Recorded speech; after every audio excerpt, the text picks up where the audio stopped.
24 points, 9 assists, 2 steals, and a direct hand in 17 of Indiana's first 19 points.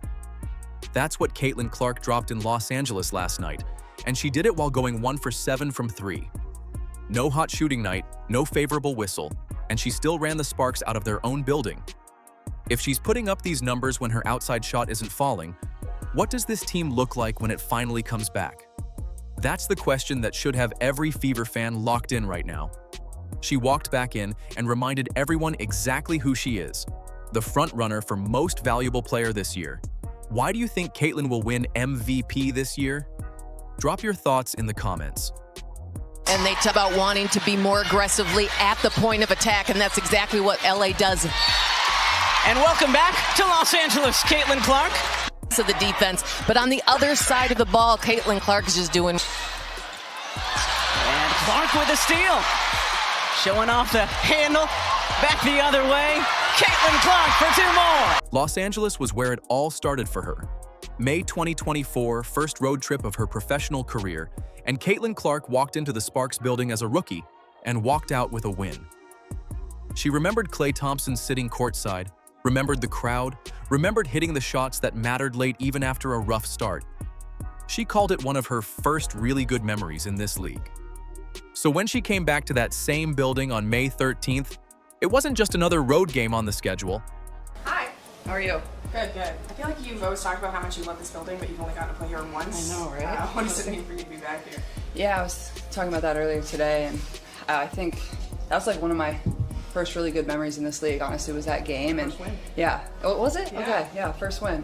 One of my first road trips too, so I didn't play very well in that game, but I made some big shots late in the game, and I just remember the environment being incredible. I remember like Klay Thompson was courtside, and there was quite a few big stars in the building for that game, so really fun. Like, this is like whenever I get asked in like interviews and things, like what are some of my favorite places to play, like this is always one that comes to mind, so just super excited. Before tip-off, Clark sat down at the podium and told you exactly where her head was.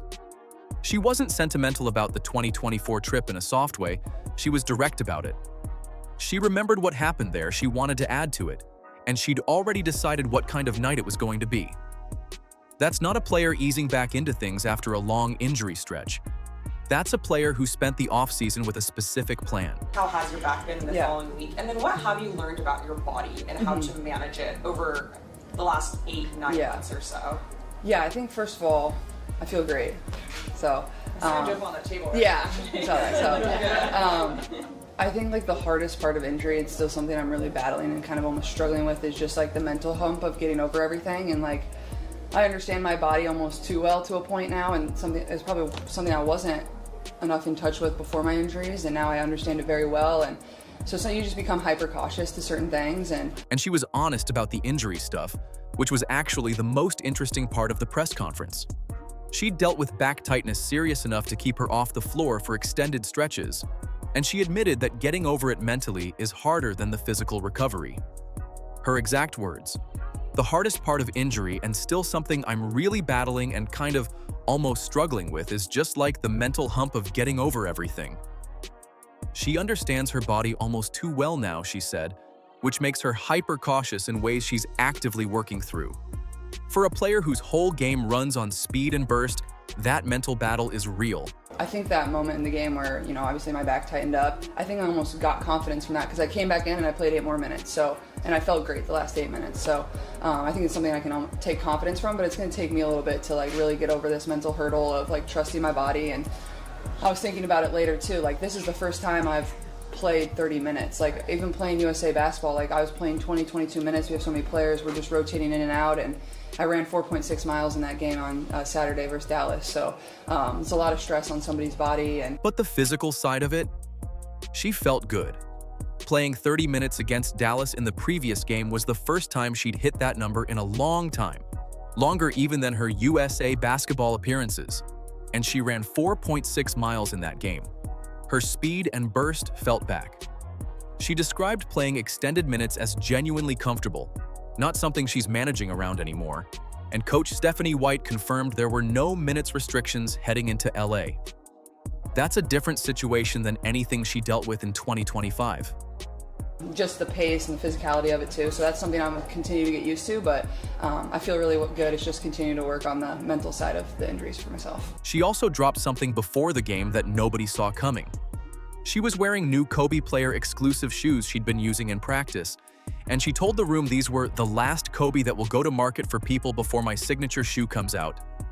Her own signature shoe.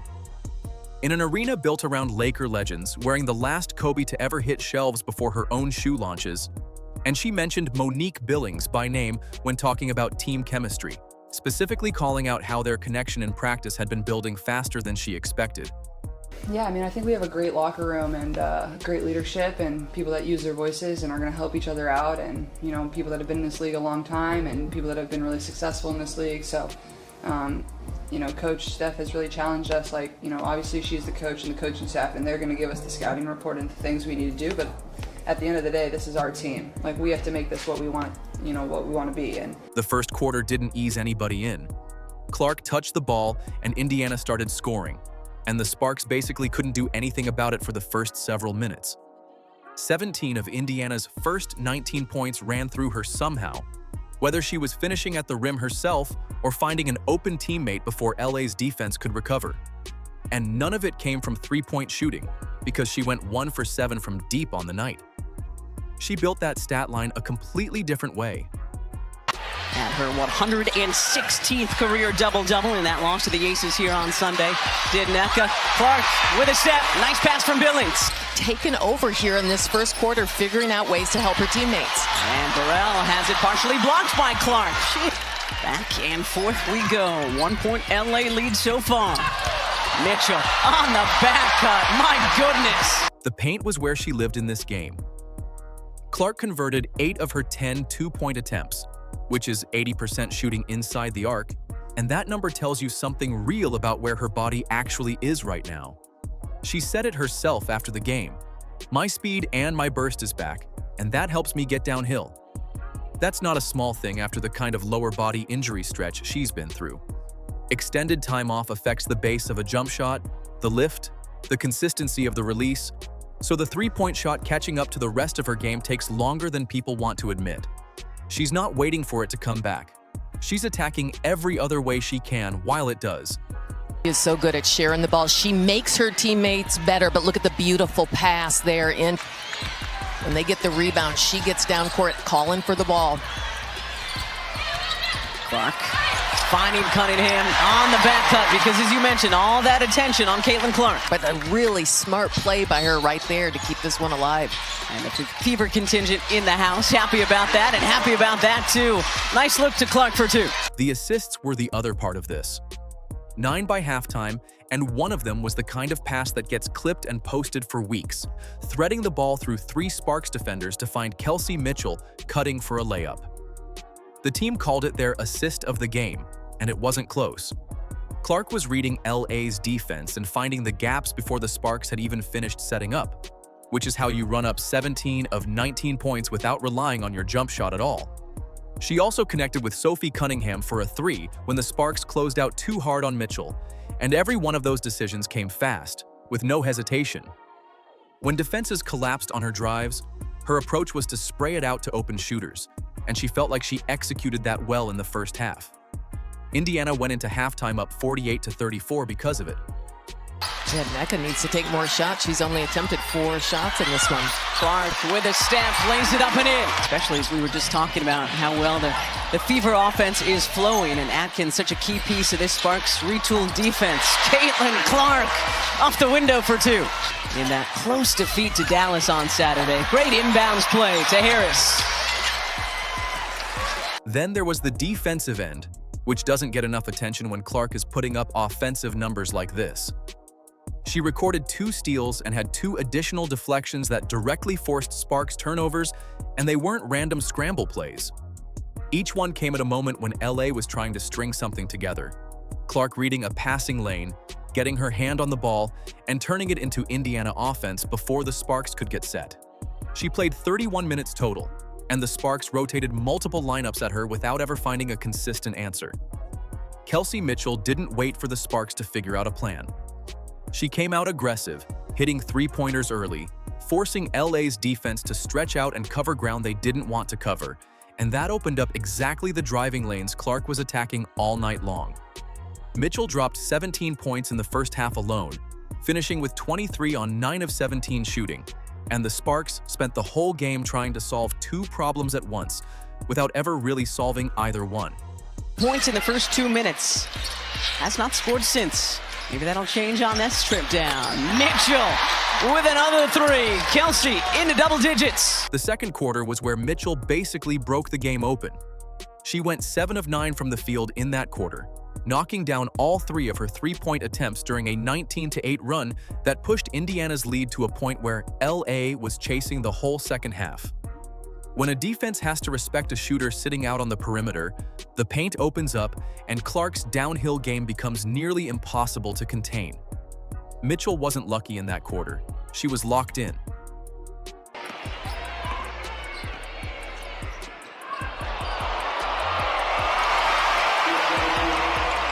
Then there's Monique Billings, playing her first regular season game in a Fever uniform in her hometown of Los Angeles, and she looked like she'd been running this offense for 2 years already. 9 points and 8 rebounds in 27 minutes is a solid debut box score, but the chemistry with Clark was the more interesting thing to watch.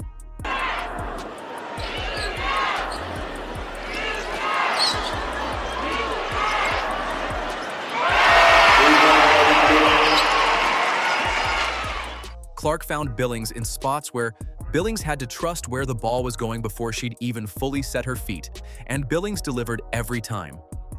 One of the things that stood out was Billings immediately handing the ball to Clark after pulling down a rebound rather than trying to push the pace herself, which sounds small but tells you a lot about how quickly she understood her role. That kind of instinct doesn't usually show up in Game 1. Saturday in the loss to Dallas. More good ball movement. Billings with a bucket from the corner. Welcome back to SoCal Mo. You mentioned it, Kate. It was Aaliyah Boston fouled out late in the fourth, and she'd already been on a minutes restriction coming in. So the Billings debut mattered even more in that context because Indiana needs front court depth they can count on when Boston's not available. Billings answered that question directly on night 1. Swatted by Boston. That is a welcome to the WNBA moment there. Sophie Cunningham's 12 points and 7 rebounds fit into the game plan in a specific way. She was the player Clark found when the Sparks overcommitted on Mitchell, hitting timely threes and cutting for layups at exactly the right moments. And her rebounding kept possessions alive on both ends when Indiana needed stops. Between those lines, and it's something she takes a lot of pride in. And on cue, Cunningham pulls and connects from outside. A 12 and counting tonight. The Sparks did put together an 11-3 run late to make it feel close for a few minutes, with Kelsey Plum finishing at 25, De'Arica Hamby adding 16 on 6 of 8 shooting, and Cameron Brink coming off the bench for 11. Indiana didn't panic.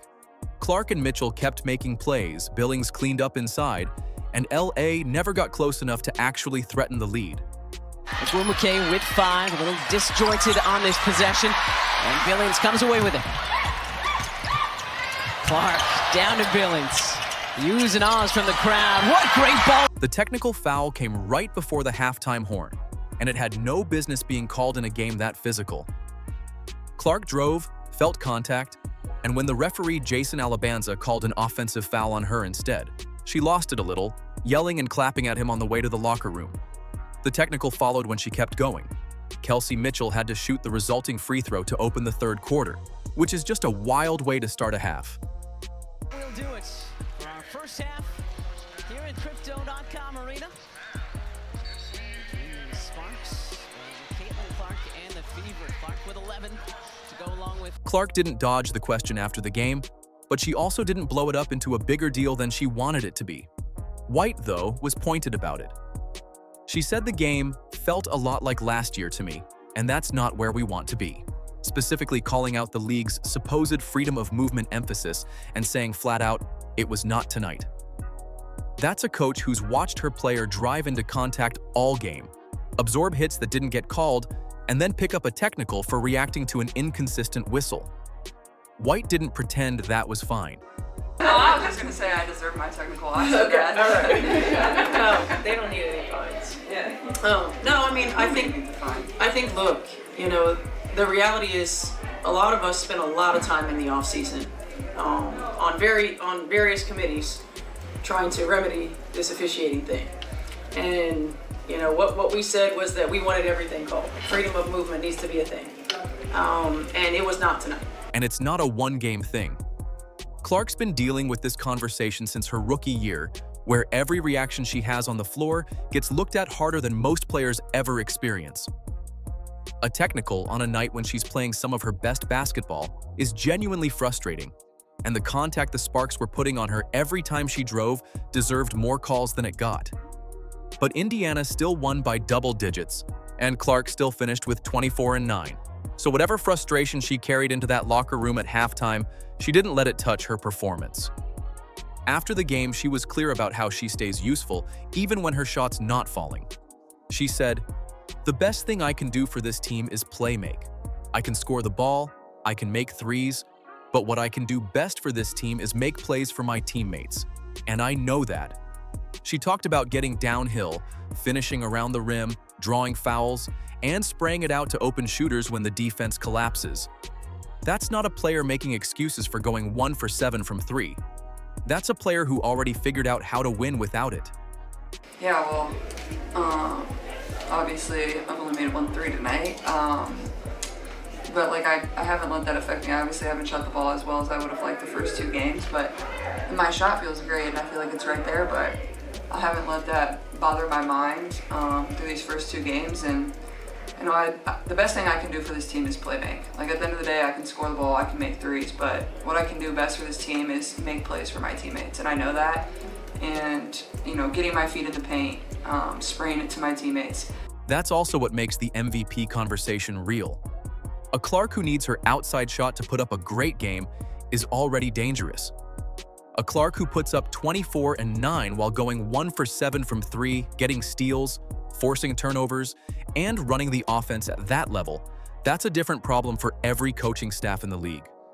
White also pointed out that transition defense surrendered 11 fast break points and ball screen coverage needs work, so Indiana's not finished building yet. She went 1 for 7 from 3, took a technical she didn't deserve, and still walked out of Los Angeles with 24 points, 9 assists, and a first regular season win in nearly a full year. Her three-point shot will come back, her body's already moving faster than it has in over a year, and the Sparks couldn't stop her even on her worst shooting night. Mitchell scored 23. Billings debuted with 9 and 8 and looked like she'd been here forever. Cunningham gave you 12 and 7, and Clark still ended up as the best player in the building. Indiana's next game is Friday at home against the Washington Mystics, and this team is getting sharper. Why do you think Caitlin will win MVP this year? Drop your thoughts in the comments.